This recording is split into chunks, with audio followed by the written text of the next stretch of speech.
On this episode of the Bronze Metalist podcast, we talk about Macro by JINJER.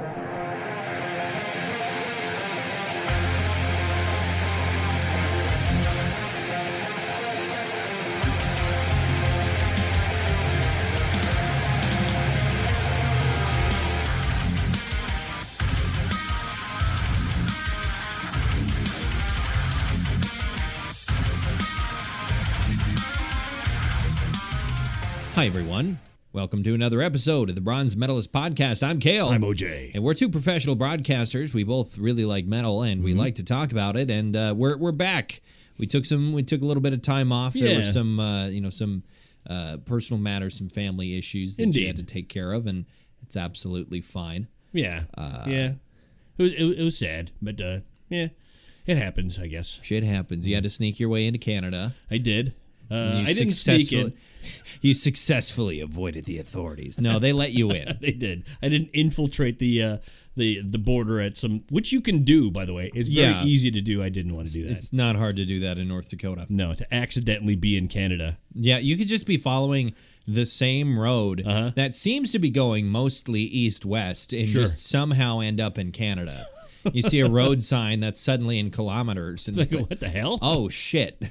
How did I end up in Canada? Why do they even have the checkpoints if it's so easy to? I don't know.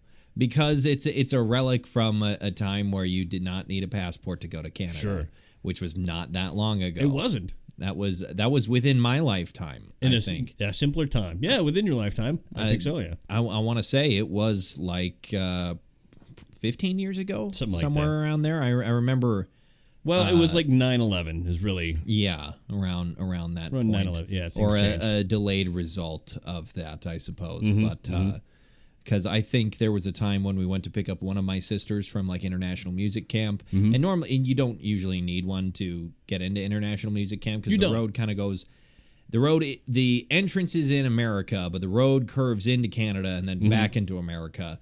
Sort of. It's like in a no man's land, really. It's between the you go in past the entrance to America. You don't go to the entrance into Canada. You veer left. It's like it's right there, and same with the Peace Garden too. So, it's a weird sort of area up there in the Turtle Mountains and that section of the state, that in that neck of the woods, which is the only neck of woods that there is in the state, because there are trees, the only flowers, the only significant neck of woods there is in the state, other than what's along the rivers, basically. Where I grew up, where I come from. Please, oh God.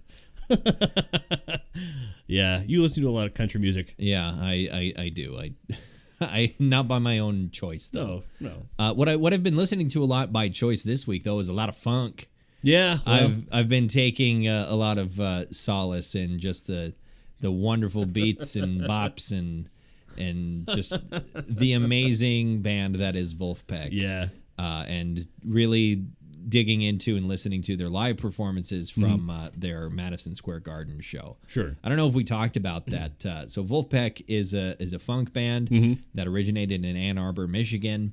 A bunch of white dudes in this funk band. And they got famous on the internet. Yeah, they put out in 2011 an album called Sleepify, which was just, I think, 8 hours of, or I don't think it was 8 hours. I think it was, normal album length, but just of silence. Right. And they asked people to put it on repeat to generate Spotify ad revenue. And they used, I think, like the $20,000 some they made off of that. And made some actual music. To go on a free tour. Right. They went on a free tour with no admission charge. Spotify quickly changed their revenue policies to keep that sort of thing from happening again. Sure. So that, they became kind of famous on the internet and became popular, and they're an independent band. They don't have a manager. They don't have a label, and they played in September a sold-out show at Madison Square Garden to 14,000 people. The only unsigned band to ever do that. Yeah, it's ridiculously impressive, and their music is so fucking good. It's not metal. Yeah, I say this as a person who's not, a big fan of funk or anything, but it is.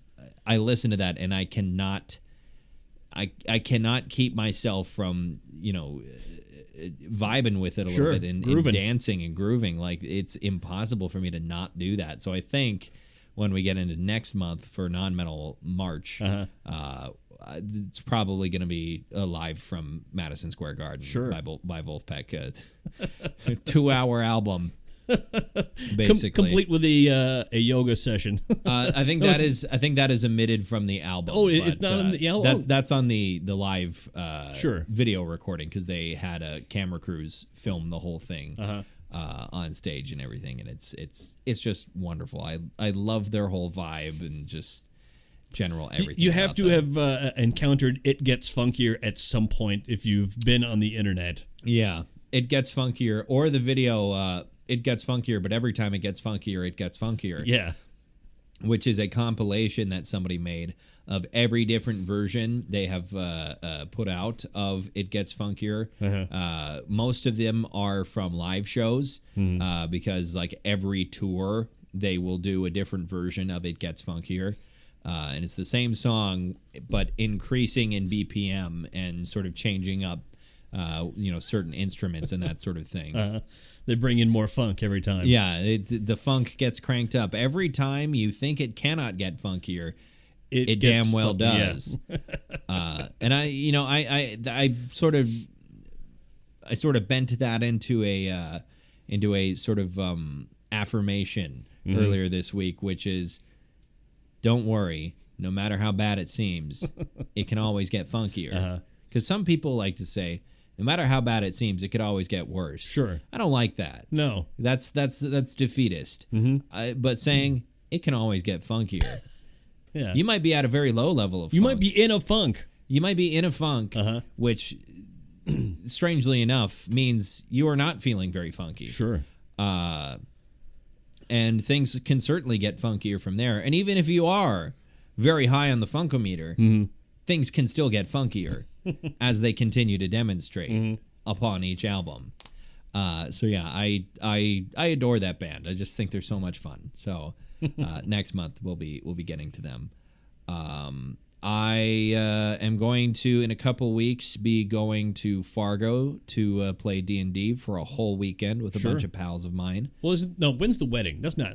That's April. That's in April. Okay. That's in April. That I am emceeing a wedding for a high school buddy of mine. A wedding for a high school student. What? A wedding for a high school student. No, a friend of mine from high school is getting married, and so I'm going to be emceeing that. But no, we're going to be just playing D&D all weekend. I've got, I think is it next Friday already? I think it's next Friday, the 21st. Yeah. Next Friday will be the 21st. Yeah, I've got that off, so I'm going to be going to Fargo and hanging out, rolling dice, eating pizza, drinking beer, killing monsters. Sure. It's going to be fun. And it'll be fun because this will be the first time for any extended amount of time I've been able to be a player at an in-person game. That is the weird thing about my life with Dungeons and Dragons over the last 3.5 years. You've always DM'd. Is in-person games. Right. I've always been the DM at in-person games because they were hosted at my apartment, and it was partly my idea, and I was the one who said yes, and so that was the group that we had was Kale's the DM. So I'm very happy to be sitting down for a couple of days with my pals and a fair number of the same group of people and get to be a player. You get to adventure. I get to adventure, and I get to role play in person. Sure. Because I play in a group over Roll20 where we all like to role play and speak in character and that sort of thing. But it's a little awkward over video chat. It gets a little janky sometimes, and it can make it hard to have like real moments of connection between a couple of characters. So I'm very happy to be able to do that in person. I'm playing basically the Iron Giant, but he's small.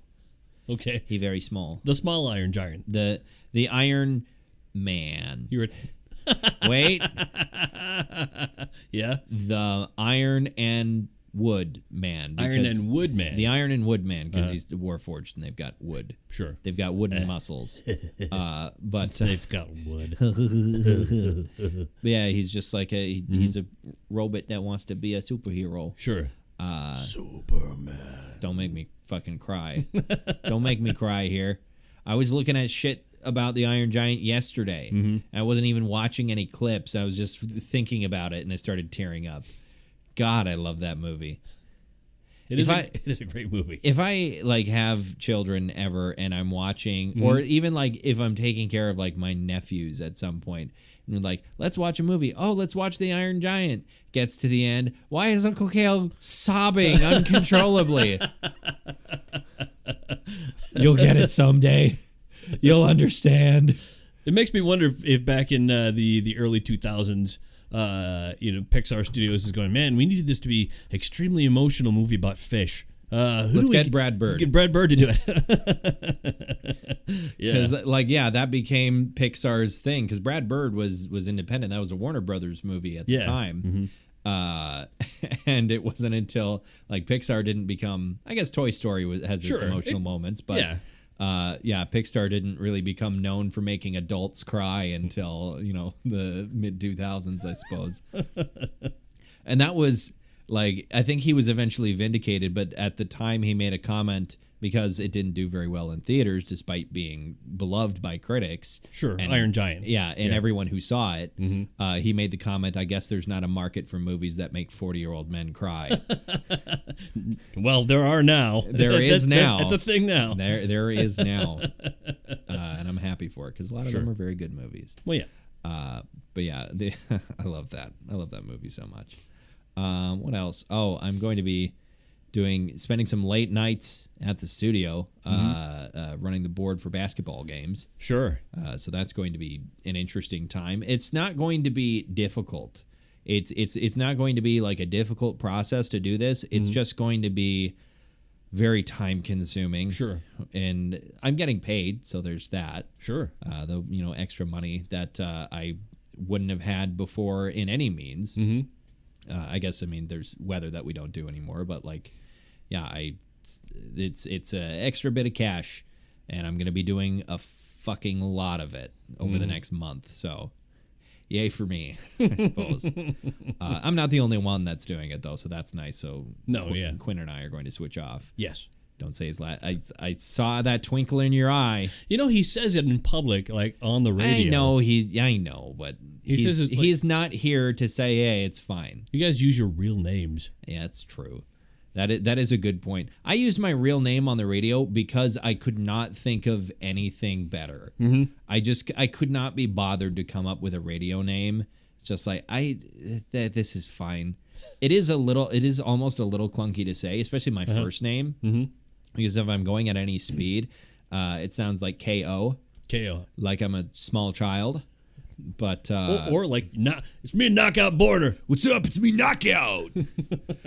Time for Morning Zoo Radio with Knockout in the Jizz. That was my nickname. The Jizz? Yeah. Well, because it was OJ and then it was O'Jizzle. O'Jizzle, and then it became just Jizzle. I have seen actually a couple of spots that you put O'Jizzle on at a couple of points. Well, and it was before we really knew each other. You're like, what the fuck am I looking at right now? Why does it say jizz on there? Yeah. That was, when I first started working, there was I would see names come up and just like, why, what the, okay. That is part of what convinced me though, that was like, yeah, you're going to be fine. Yeah, it's going to be okay. Yeah. This is okay. That and walking into the studio, like one of my first times there as an employee, not for like an interview or anything, as an employee walking in to talk to something with one of our bosses, and the other one of our bosses loudly exclaiming, "Fuck!" Yeah, yeah, she does that to the entire building. So I was like, yeah, this is okay. It's okay. Yeah. This is all right. And she's our human resources department. She's the closest thing we have to HR. What the hell was it Quinn said the other day? I can't remember what it was, but all I remember is just hearing her yell from her office, "Oh, fuck you!" Yeah. She's wonderful. Yeah, she is. Okay. What else have I been doing? Mm-hmm. I watched I've been watching the documentary, The Civil War by Ken Burns, the one that made him famous back in 1990. Made him, close to a household name, and I've been enjoying it. It's Ken Burns documentary. Sure. It's very informative, and I like it. I've been talking a lot. What have you? Because we've been off for a while, like I said. Sure. I had a birthday since we've been on. You had a birthday. Yeah. I do remember you watched. You sent me. You watched Pacific Rim. Yeah, I watched Pacific Rim. Would you with my son? Yeah, we've talked a little bit about how you thought or what you thought about it, but I'd like to reiterate that. What do you think of it? It was a great movie. I mean, the plot was whatever, dumb. The dialogue and the story, all not particularly smart, lame. But I mean, it's one of those movies where we got to put this in because it just kind of needs to be there. There has to be a story. That's not why we're here. There has to be an excuse for Idris Elba to stand on the foot of a giant robot and exclaim, "We're canceling the apocalypse." Yeah. Like, it is the best dumb movie. Yeah, it is a great dumb movie. There is a lot of dumb action movies with giant robots in them. That are terrible and I don't like. Mm-hmm. This is a dumb action movie with giant robots in them, and I adore it. Well, yeah, it's because Guillermo del Toro. It's because he adored it. He adored it. You knew he was going to... what about the plot? Yeah, whatever. We're going to have giant monsters and giant robots. They're going to be fighting each other. This robot has a rocket in his arm to punch better. This one has spring-loaded fists, so it punches better. That one has 3 arms. This monster has an electronic pulse. This monster has a giant knife for a face. Like, he's so exuberant and excited about literally everything he does. Yeah. And you cannot not love him for that. He's just so wonderful, and I've liked everything of his that I've watched. I liked, at the end of the day, I wasn't super keen on Crimson Peak. Mm-hmm. I watched that and I was like, that was fine. It wasn't bad. Sure. And you haven't seen... I've not seen Pan's Labyrinth. Oh, you haven't seen Pan's Labyrinth? I know. Really? I have it. I'll let you borrow it sometimes. Sure. I've seen it many times. Absolutely. Yeah, I need to watch Pan's Labyrinth, and I haven't seen Shape of Water yet. Right. I have that as well. I borrowed that from my friend. But I really love the Hellboy movies, and I obviously love Pacific Rim. So, you all right? Yeah, I'm fine. I just had to burp, okay? We're drinking Lion & Kugel's Cranberry Ginger Shandy. It's been in your fridge for a whole week. I brought it last week. That's true, yeah. Because I thought you were leaving for Canada on Wednesday night, and I didn't know if you were going to be by, and you texted me at about 6:40 when I was getting ready to make spaghetti. Yeah, and you didn't get the text until I'd already arrived. You arrived on my doorstep, and I was kind of like, I'm not prepared at all. I'm so sorry. I'm like, you know what? It's cool. I'm sort of cashed in this week anyway. Sort of skirting around this. My father-in-law passed away last week. It happens. I've been extremely heartbroken over it because he was one hell of a dude. He sounds like he was one hell of a guy. One hell of a dude. And there was no church big enough to hold the ceremony, so they had to rent out the town hall. As Dan Campbell would say, a sold-out funeral. Yeah, and it was. To quote the Wonder Years. And I got to be with all of his kids and their family, and we played games, and they're Canadians in mourning, so as you could possibly guess, there's a little bit of drinking. A little bit of drinking. Just a little bit of drinking. Just a little bit. Yeah. At one point, it was like 12:30, 1 o'clock in the afternoon. I don't remember what it was. And I kind of joked to my brother-in-law. I said, hey, mind if I have some of this whiskey? He's like, what I kind of do mind is you've been letting me drink alone for about an hour now, so... Yeah, go ahead. Please do. Take this away from me. Yeah, well, no, join me. No, join. Is what he was saying, because he had a drink in his hand over there. Get in here. Get in here. We're going to talk. We're going to tell some stories. Yeah. There were a lot of stories. There we go. That's what you like. Not that you want to be at a funeral, but that's the point. That's the point. That's what you like to see at a funeral, is a lot of people who loved somebody coming by and talking about why they loved that person and celebrating their life. Which we did. And what's funny, in a small town, I don't know if a lot of people know this, in the Midwest, if you live in a small town and something like this is happening, every 5 minutes, a different person shows up with a casserole. Yeah, with food of some sort. So they show up and they bring, here's a ham and all this. And my mother-in-law is going, I don't know where we're going to put this. Everybody, I hope you're hungry, because we're going to have to eat all this or it's going to go bad. We should just bring this to the memorial service. We kind of did. The basement of the church. Although that's another thing. There's funeral sandwiches. That's a thing in the Midwest as well. Yeah. So there was that. See, I feel like bringing food is a thing in a lot of places. Mm-hmm. I think what it is in the Midwest is the quantity of food that is brought. It can be staggering. Which it was. And we were all staggering. That's for sure. Due to the whiskey. Yeah. Oh, boy. Well. And I got a Fitbit. You got a Fitbit. For my birthday. I've been Fitbitting it up. I've been walking, doing all my stuff, and also my Fitbit immediately began to inform me that now it's like, I'm no doctor or anything, but you have something called tachycardia. I mean, your heart rate is fucking crazy. It's way too high. Yeah. Yep. Yeah. Yeah. You mentioned that the other day, that like your resting heart rate is like 90. That's on a low moment. I mean, oh my God. There's been where I've just been sitting there staring off into space, and I look down. Oh, I'm at 120. How the fuck?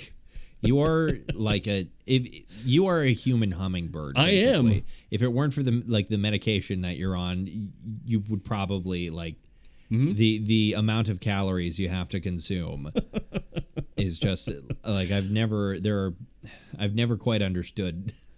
I've been jealous of people like that. Yeah, but that things have changed over the last few years. Yes, to where it's caught up with me. Yeah, all of the many years of eating whatever you want has finally caught up. Oh, you want to have 4 beers every day? Well, not no more. Let's get you a storage place for them. Let's get you. I have a friend, Justin, whom we call Soupy, because he bears a significant resemblance to the singer of the Wonder Years. Yeah. He is like that, where he's a small guy, just very skinny, and can eat and drink whatever the fuck. Sure. And he can be stone drunk and not drink anything, have some water, and then be sober in about an hour. Sure, because his body burns through it. It's insane. I don't understand it. Mm-hmm. We haven't been mentioning it's February. It's Female February. Female February. We take a month out of the year to celebrate the works of women in metal. It's kind of an unfortunate thing in metal that there is so few women. Sure. In prominent positions in bands and making this sort of music. There's getting to be more and more every year. Things are getting a little bit better, but is still such an extremely male-dominated genre. So we decided to take, a month to just talk about the ladies and what they're doing. Indeed. And really the biggest name as far as women in metal, and getting to be one of the biggest names of just modern metal bands, fresh metal bands, sure. Is JINJER. Holy shit. They've exploded in the last couple of years. They're Ukrainian. Yes, they're from Ukraine. So there's been literal explosions. Yeah, well, that's kind of part of their story. They started, I think they got together in 2012, or at least their first release was in 2012, and that was right before shit really started hitting the fan in Ukraine.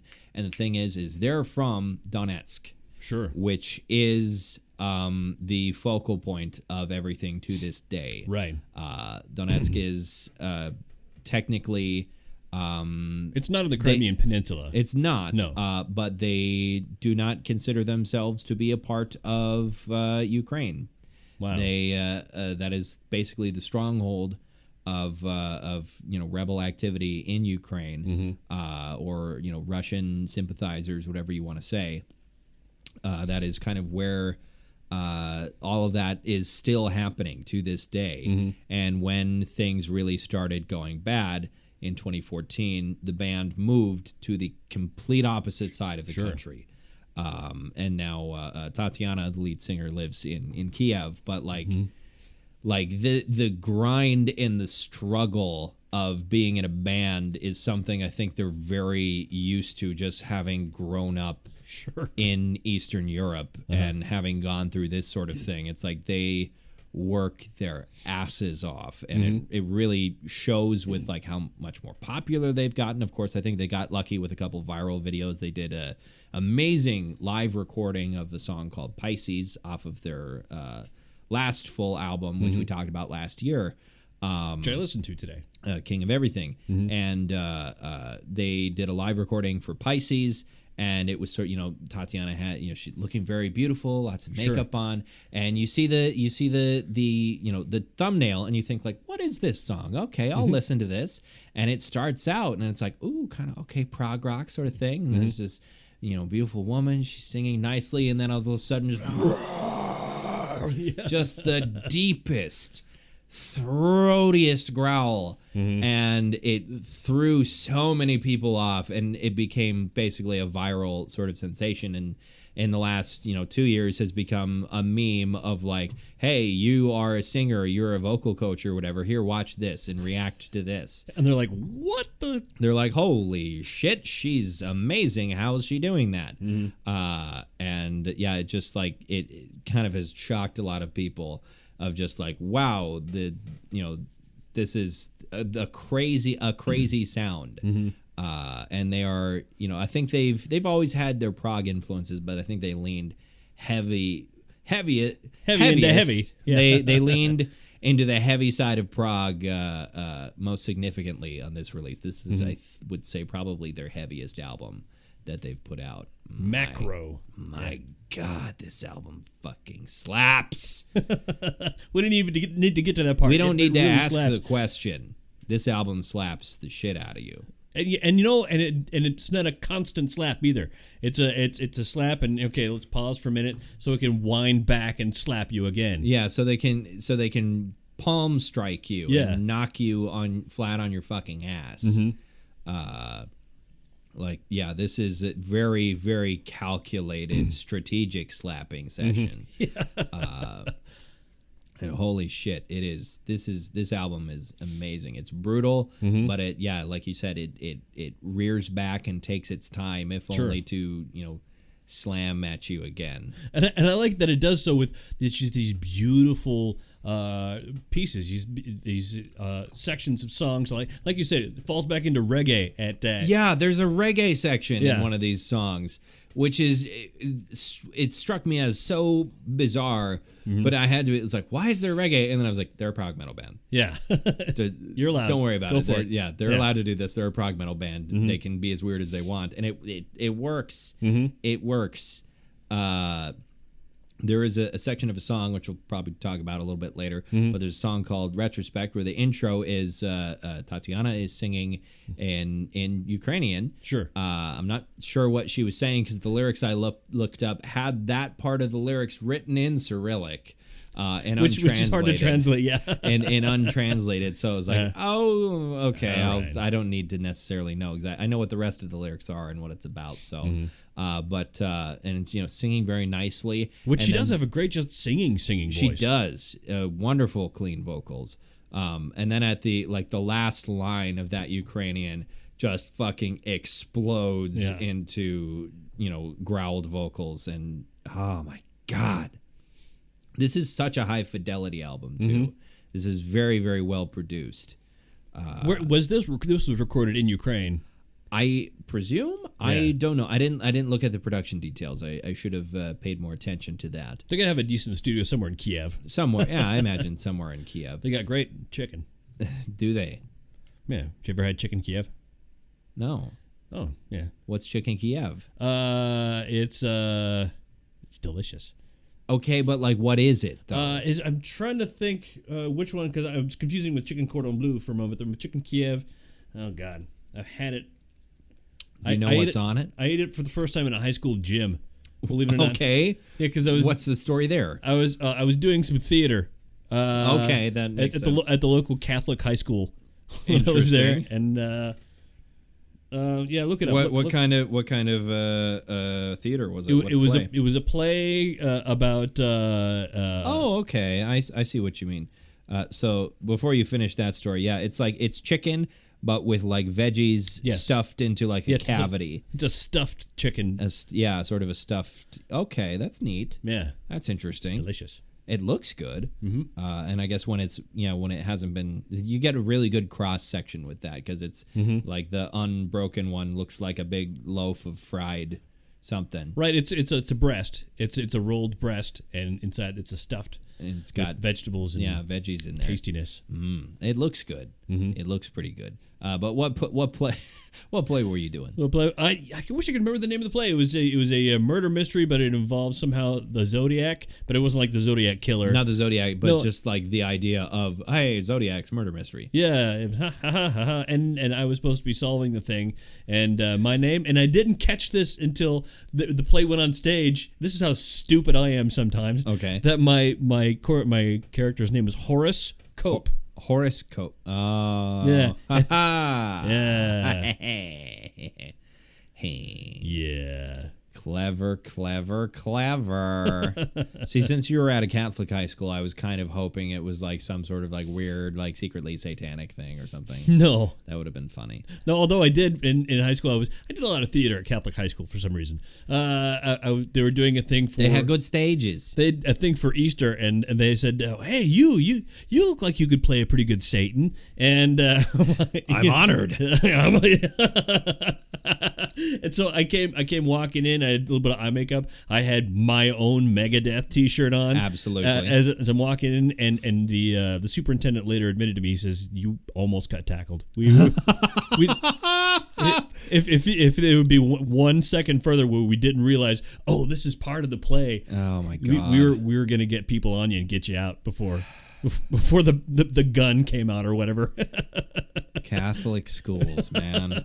I'm so glad I went to public high school. Well, I'm from a small town anyway, sure. So it's not like I would have had to drive 30 miles to the nearest Catholic school.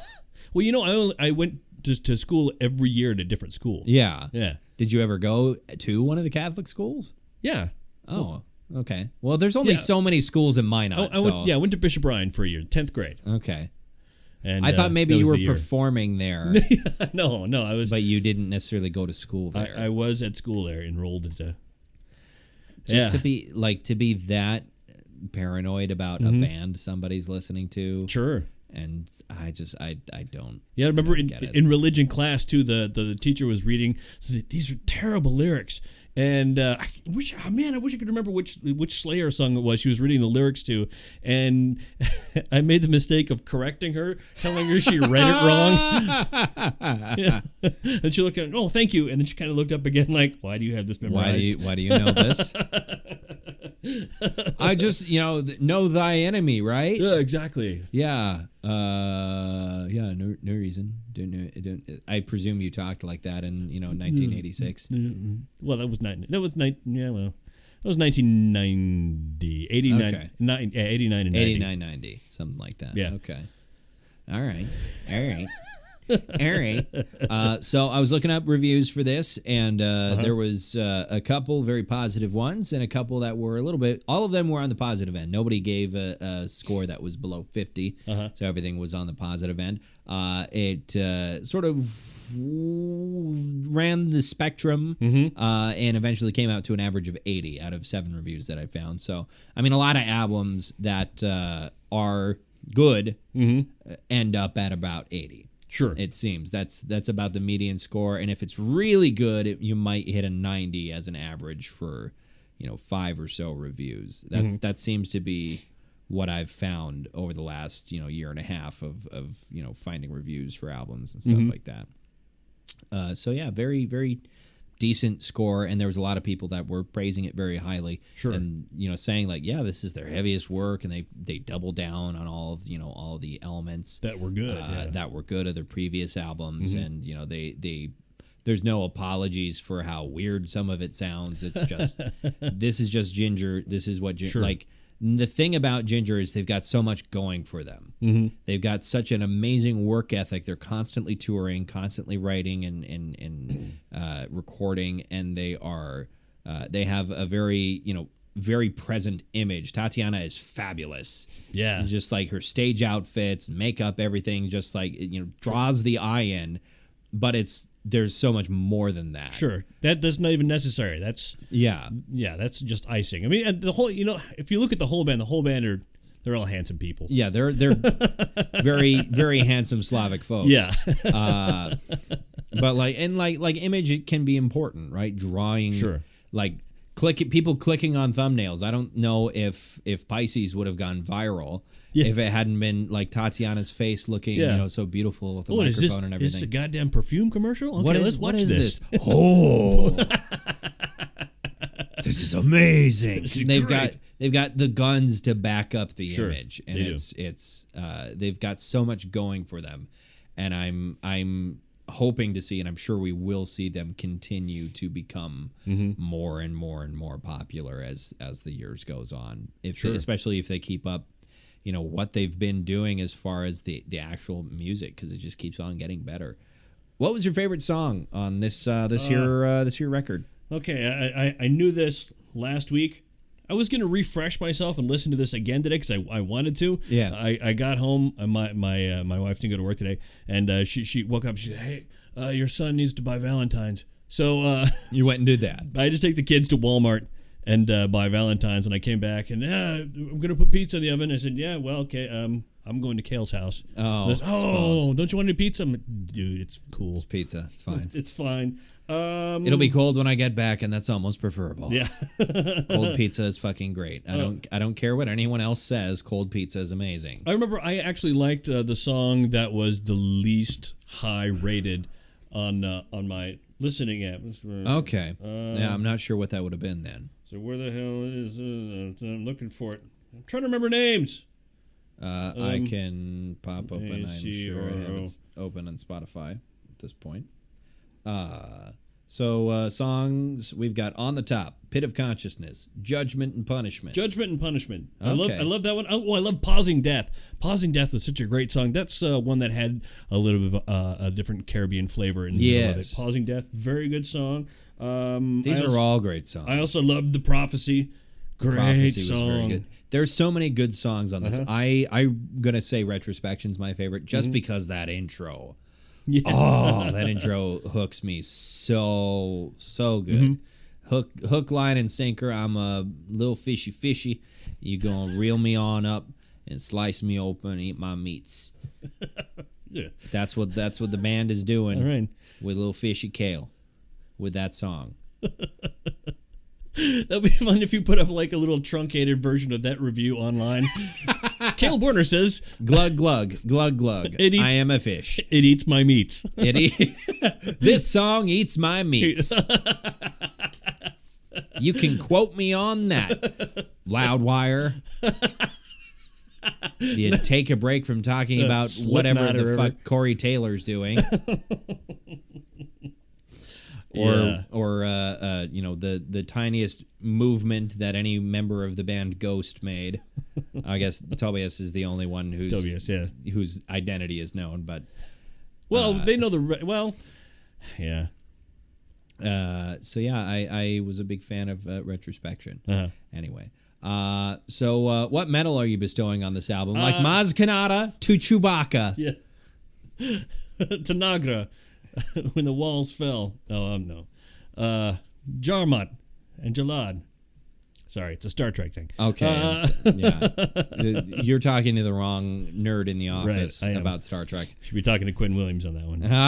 So I give this a gold. This definitely gets a gold for me. I am also giving it a gold. Mm-hmm. Double gold medals.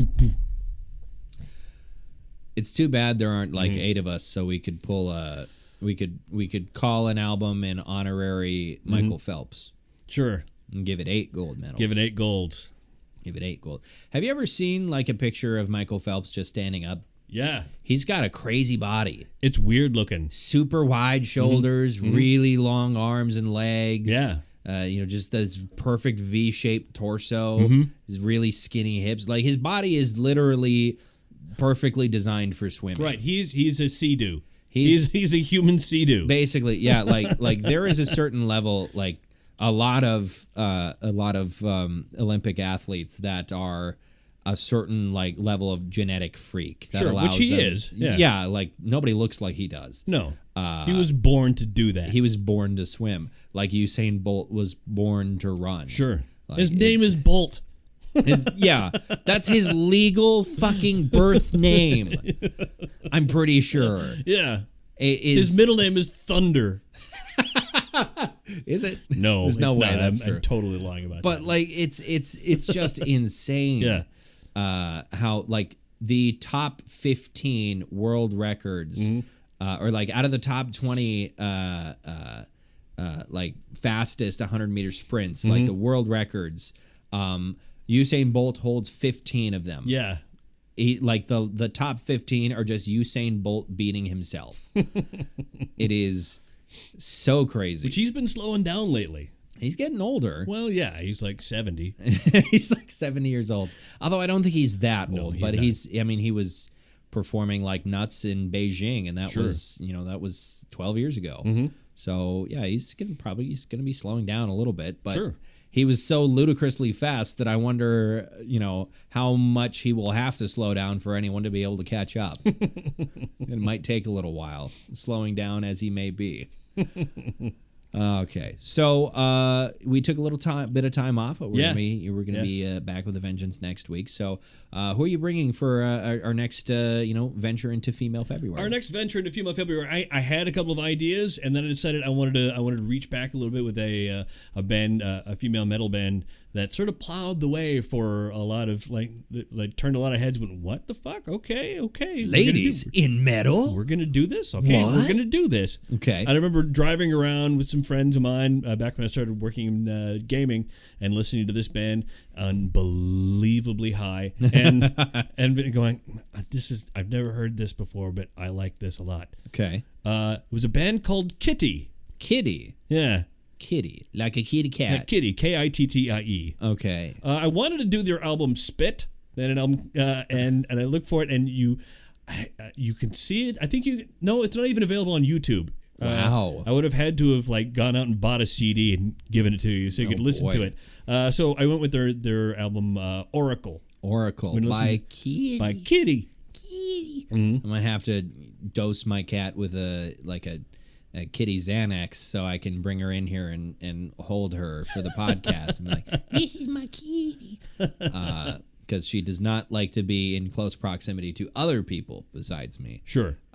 But like the dog I experienced in Canada. Yeah, you met an unfriendly dog, which is always a sad sort of thing. Yeah, I mean, it just didn't like me. It seemed to warm up to everybody else, and I tried. You hate to see that. I'd pet her, and she'd be cool. So she looked when she thought it was me. She's like, "Oh fuck no! Get out of here! Get away from me!" And she'd bark at me, and you hate to see that. I feel like it's a life goal. I want to get back into Canada just so you can pet that fucking dog. Show up at my brother-in-law's and make that dog love you. What are you doing here? Here to pet your dog. I'm here to pet your dog. I can't stop thinking about it. Dogs love me, goddammit. She will too.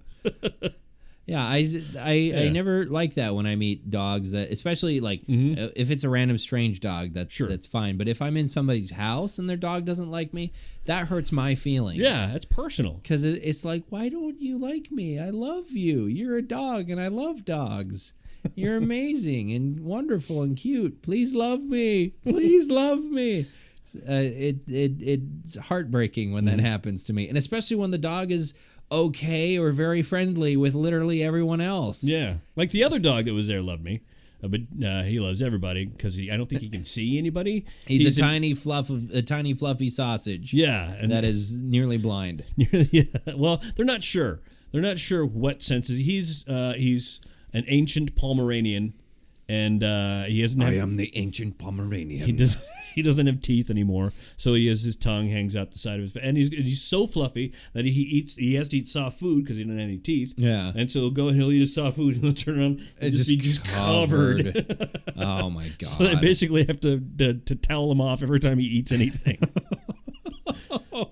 Oh, no. And he's so wonderful. And he's that little bark like, yeah.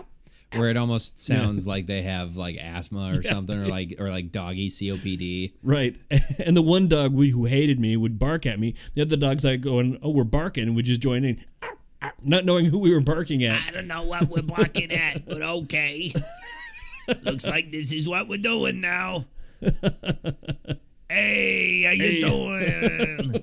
I'm a dog. Is this happy barking or angry barking? I don't know. It's all the same to me. I don't give a shit. I'm too fucking old to give a shit. And I pointed out that because I kept calling him, who's your little puppy? And I remember thinking, if I was in that dog's brain, I'd be like, I'm 13. Call me a fucking puppy. Or what is it? I've earned this. I got arthritis in all my legs. Like, what is it for dog? Like, that's like dog years. 13 in dog years is, I can't. What's 13 times 7? Well, that's shown to be, they've been shown to be not quite accurate. But Pomeranians live 13 to 15 years. Yeah. He's in that 13-year Small range. Dogs usually live a little bit longer. Right, weirdly speaking. Well, yeah, like Great Danes live like 7 years. Their bodies are not under as much stress, I think. Sure. Something to do with that. Yeah, it's gravity. Gravity's been kind on the tiny dogs. Yeah, that probably is it. I mean, gravity's a very important factor in the aging for humans, so why not for dogs? Which now I'm going to start aging a lot faster because gravity's wearing on me a lot more than it used to. You just gotta wait until they invent like anti-gravity belts, and then you won't have to worry about it. Or like a floaty chair like Yoda uses in Attack of the Clones. Or for some reason I can go to work, where there's sort of asteroids on the other side of Mars. There you go. Yeah, you could live in the belt. Yeah, you could be a belt. Beltwella. Hey, Brett Baratna, how you doing? Okay. There's our Expanse reference for the night. All right. We should probably wrap things up. Sure. We know what we're doing next week. So until then, thank you very much for tuning back in. Sorry we were gone for a week.